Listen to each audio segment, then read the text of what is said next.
Hey everyone, it's Ben Hardy here, and in today's video we'll be reviewing the 2025 Hyundai Palisade. Before we get in this video, I want to give a huge shout out and thank you to the Murdoch Hyundai here in Linden, Utah for giving me some time with this Palisade. I'll include a link to their website in the description down below. Also include a link to my car buying guide. With that being said, let's get right into it.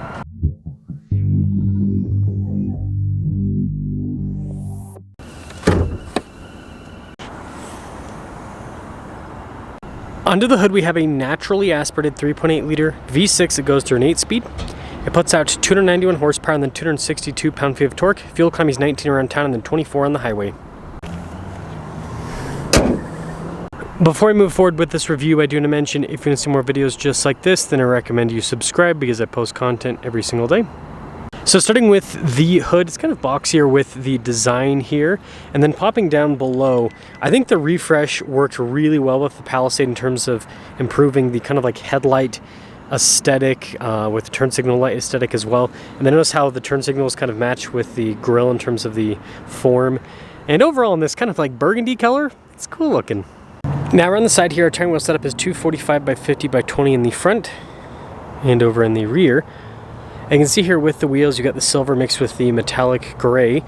And then notice how the fender flares are body painted. You've got this nice kind of silver trim here, more on the door handles and the window trim as well. And then here's a side view of the Palisade. You can see again, pretty boxy with the design. And this leads us to the key fob. We have our lock and unlock function, the opening for the hatch, self-park. We've got the remote start feature and boom, it'll pop it open. Also got the Hyundai logo. And then popping into the rear, we don't have a massive amount of storage space behind the third row. It's pretty typical of most SUVs in this segment, but it's better than nothing, right? And then we've got a little storage space underneath. Got the cargo cover. And then you can see with the 12 volt, we've got that to fold down the second row. Third row, notice you can raise and lower it, which is a pretty cool feature to have. And then you guys can see with the seat adjustments for the third row passenger, notice the USB port there. We've got some cup holders as well, which is another nice feature. When you're all done, just press this and that will lower the hatch right back down. And you can see with the taillights, they haven't changed as much as the kind of like front end design. All the badges are all blacked out. Got the little exhaust tips there at the bottom. And that's the rest of the rear. Now taking a look at the door panel in the back, we've got a sunshade here for the rear passengers. Got this nice soft touch trim at the top, and then more with kind of like perforations and stitching down below. And more soft touch to actually rest your arm. Some cup holders. And then you can see with the design here on the seats, pretty cool looking manual adjustments for the second row.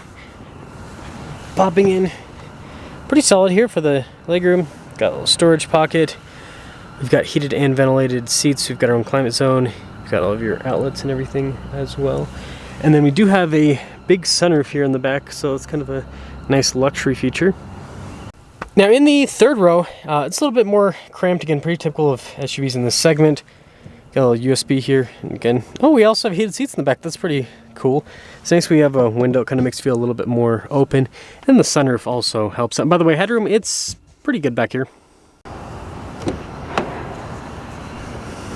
Now taking a look at the front door panel, you can see soft touch here, and it's cool with the black lines that go across, and then more soft touch, interesting with the stitching design there.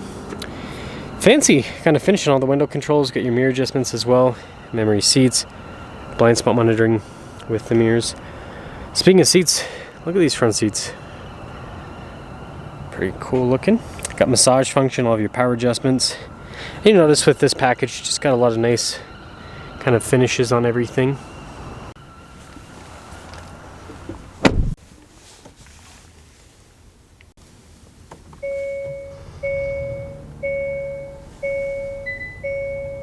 Now taking a look at the steering wheel, you can see soft touch all around. We got paddle shifters here on the back for the 8-speed. We got parental controls on the front, including adaptive cruise control. Got a little pages button. This also has lane centering. You've got your volume controls and all of that. And then we've got our regular stocks here on the back. Full digital gauge cluster here. We can scroll through and see different bits of information on systems within the vehicle. And then we also have our kind of like drive mode change. It's another kind of fun part. 360 camera system in reverse. We also have this fun exterior shot with it as well. And then as for the rest of the infotainment system, pretty quick response time with the screen. Got the passenger talk feature, which is always a fun thing to have. Soft touch there at the top of the dash, and then let's see here with the lines that go across. And then look at this with the vent. It's very interesting. They do a lot of physical buttons in this, so for those of you that like physical controls, it has it, including the little buttons there for the transmission to select. It does have a center locking differential too, with the whole drive mode select system. Heated and ventilated seats. And by the way, some of my fellow journalists critiqued this. They said there's too many buttons with this car, so go critique them. Anyways, little cover here. And this also has the like over-engineered cup holder, so you can see if I press this button, it'll pop out. Wireless phone charging pad. Pretty good storage space here in the center. This is nice with the trim on the top. We also have a camera rear view mirror. You've got a sunroof up top. Nice soft headliner here with the calligraphy package. It's all fancy. Now MSRP on this calligraphy is about $55,000. There's very slight price increases for 25. The biggest was the XRT, but let's see how this drives.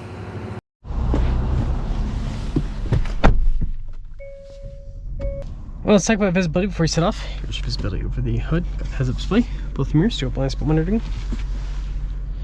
The rest of the rear. And let us set off in the calligraphy.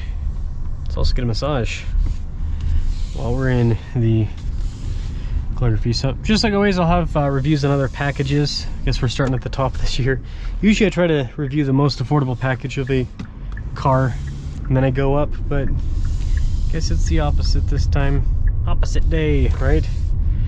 And also Hyundai Kia comparisons coming soon if you guys want to see those, because Doug Smith moved their Kia dealership down here, so since they're just across the way, it'll work out very nicely. So if you want to see any Hyundai versus Kia videos, let me know what cars you want me to compare and I will work on it. Now back to the Palisade. It's got a good ride. You know, I think that Hyundai slash Kia probably lead in this particular segment. They're still doing naturally aspirated engines, so that's nice. Lots of features for the money, so that's also nice. And generally speaking, it's just nice, well put together cars. The only one that I would kind of look at alongside this would probably be the CX-90. My beef with the CX-90 is Mazda just messed up the styling on that car.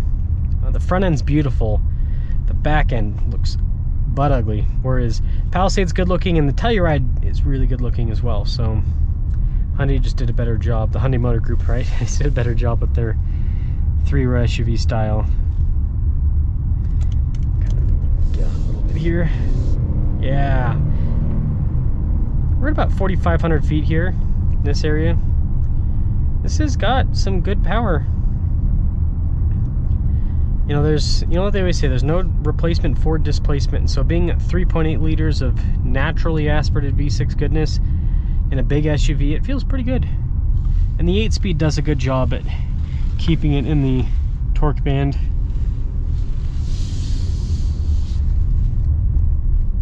Yeah, this just drives well.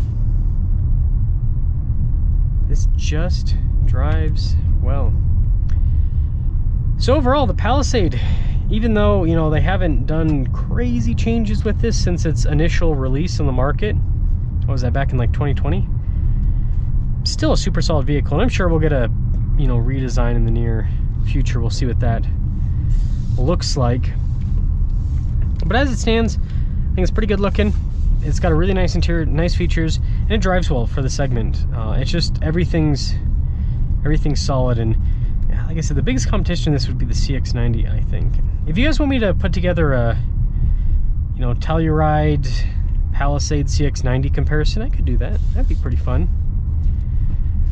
But with that being said, ooh, also turn signal camera. Forgot about that. With that being said, let me know what you guys think about the Palisade, and more specifically the Palisade Calligraphy. Do you think this package is worth going for? I think if you're looking for luxury car style and features and you don't want to pay a luxury car price, that's what this provides. And it's got 3 rows.